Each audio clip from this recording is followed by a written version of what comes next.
Nowadays we have strong scientific study and understanding as to how disease, be it viral or bacterial, spreads. Poor Mary Mallon had access to very little of this. Treated as a leper and forced into isolation for being an asymptomatic carrier of Salmonella typhi, giving her the moniker Typhoid Mary, leaving a string of proven infections and fatalities in her wake. By our understanding, she was a super spreader of disease.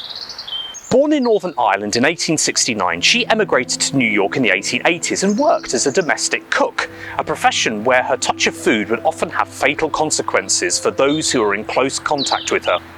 A private investigator hired by a former employer amassed information that she was the epicenter of several outbreaks and deaths, and she was placed forcibly into isolation in 1907 for nearly 3 years. Samples were taken from her showed that she had catastrophically high numbers of Salmonella bacteria within her. From being told she could no longer work as a cook, threatened gallbladder removal, where it was suspected that the disease actually embedded itself within her, to the restriction of her movement and liberties, all for something she herself didn't really understand, as no one explained the significance of being a carrier.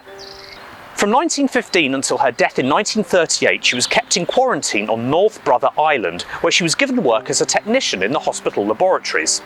By this time, 400 other asymptomatic carriers had been found, but none were forcibly confined or victimised in the way that Mary was. She was cremated and her ashes buried in St. Raymond's Cemetery in the Bronx. As our understanding of disease has evolved, so has our labelling of it. Names such as Spanish flu or China virus are rightly not to be used today as they are inflammatory. Now surely in this vein we should move on from giving Mary the moniker which consigns her as a problem and a threat. It was a name herself that she didn't like being used. A fascinating woman in the history of women's history and indeed medicine.